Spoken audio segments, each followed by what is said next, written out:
Good morning बच्चों। तो आज हम पढ़ेंगे राजस्थान की मीठे पानी की झीलों के बारे में। ठीक है, राजस्थान की जो मीठे पानी की झीलें हैं, अपन जहाँ से मीठा पानी प्राप्त करते हैं, वहाँ उन झीलों को आज हम पढ़ेंगे। उनमें से सबसे पहली झील अपनी है पुष्कर झील।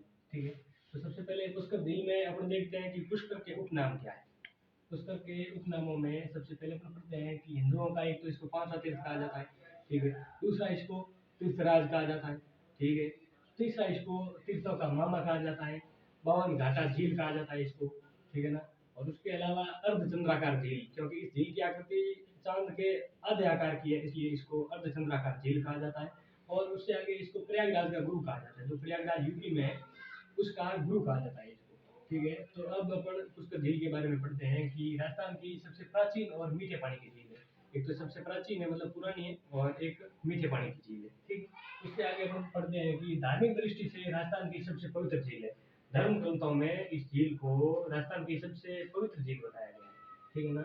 इससे आगे हम देखते हैं कि राजस्थान की सर्वाधिक प्रदूषित झील है। धर्म ग्रंथों में तो इसको पवित्र झील बताया गया है, लेकिन वास्तव में ये राजस्थान की सबसे प्रदूषित झील है। ठीक है ना। उससे आगे अपन देखते हैं कि राजस्थान में इस झील के यहाँ पर कुल 52 घाट है।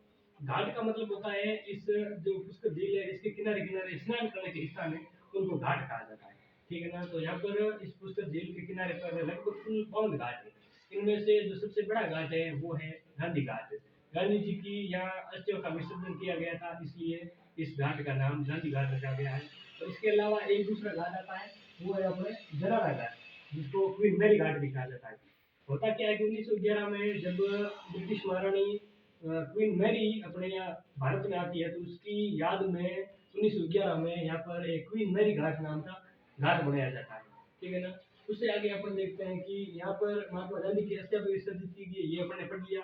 इसके अलावा इस झील के पास में इस झील में यहाँ पर चौहान राजा चंदन राज की जो पत्नी थी आत्म प्रभा, जिसको रुद्राणी भी कहते हैं, जो हमेशा 1000 दीपक जलाकर इस झील में दीपक को प्रवाहित करती थी। ठीक है ना। उसके बाद में ही वो खाना खाती थी।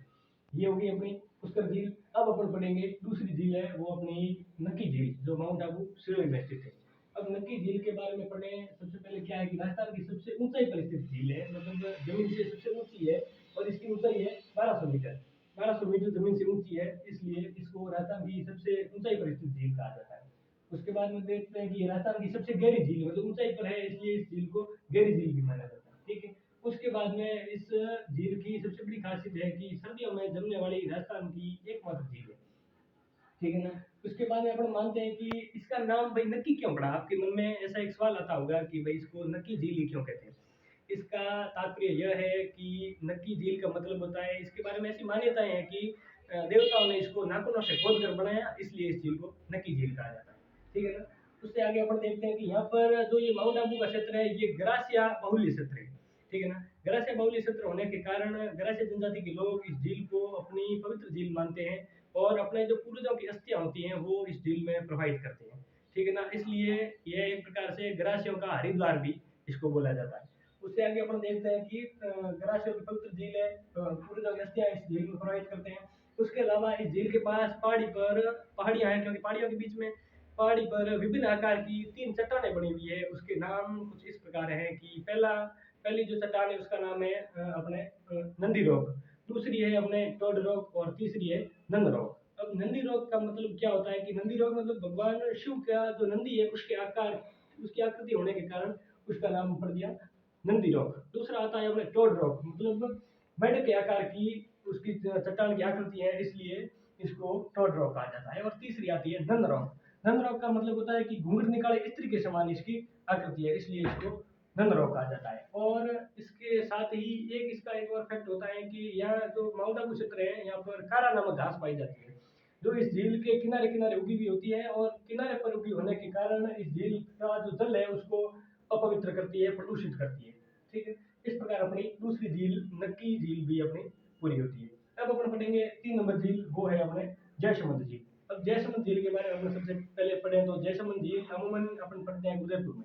ठीक है ना। लेकिन जो पिछली सरकार ने नए जिलों का गठन किया है, उसके बाद में अपने उदयपुर से 50 किलोमीटर दूर सलूंबर स्थित है, और उस सलूंबर में ही यह झील वर्तमान में स्थित है।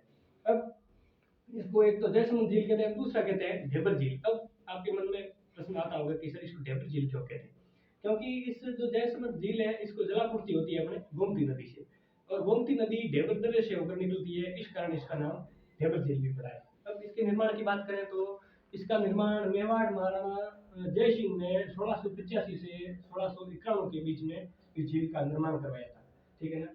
और यह भारत की तीसरी बड़ी और राजस्थान की सबसे बड़ी कृत्रिम झील मानी जाती है, ठीक है ना। भारत की तीसरी बड़ी और राजस्थान की सबसे बड़ी कृत्रिम मतलब मानव द्वारा बनाई गई झील है, ठीक है ना। उसके बाद में इसकी लंबाई है, इस झील जयसमंद झील की लंबाई 15 किलोमीटर है और चौड़ाई 2 से 8 किलोमीटर के बीच में, ठीक है ना। अब इसके बारे में और आगे बढ़े तो इसकी लंबाई चौड़ाई अपने पटली, यहाँ पर कुल 7 टापू है। अब आपके मन में प्रश्न आता होगा कि सर टापू क्या चीज होती है, तो टापू इस जयसमंद झील के बीच में जो जमीन से ऊपर उठा हुआ भाग, जमीन का ऊपर उठा हुआ भाग, जहाँ पर मीना और भील जनजाति के लोग रहते हैं और वहाँ पर अपना जीवन पालन पोषण करते हैं, ठीक है ना। तो ये 7 टापू है, इनमें सबसे बड़ा जो टापू है उसको बाबा का मगरा या बाबा का भांगड़ा कहा जाता है, और सबसे छोटा है उसको कहा जाता है प्यारी, ठीक है ना। इस प्रकार से ये टापू हो गए, और इसी 7 टापुओं में से एक टापू पर आइसलैंड रिसोर्ट नाम से होटल है और वहाँ पर गानों की शूटिंग भी होती है। यहाँ तक अपने देख लिया। उससे आगे अपन देखते हैं कि सिंचाई हेतु तो यहाँ से शामपुरा और भाट नहरें निकल गई है, शामपुरा और दूसरी भाट, ये 2 नहरें निकल गई है इस जयसमंद झील से, और उन 2 नहरों से जो अपना सुरंग क्षेत्र है उसमें सिंचाई हेतु उन 2 नहरों को निकाला गया है, ठीक है ना। उसके आगे अपन बढ़ते हैं, यहाँ पर एक रूठी रानी का महल भी है, इस झील के किनारे पर रूठी रानी का महल भी है जिसका निर्माण जय सिंह ने करवाया था। इस प्रकार आज अपन ने 3 राजस्थान के मीठे पानी की झीलों के बारे में देखा। तो दोस्तों आज के लिए इतना ही, आगे फिर देखेंगे। थैंक यू, धन्यवाद।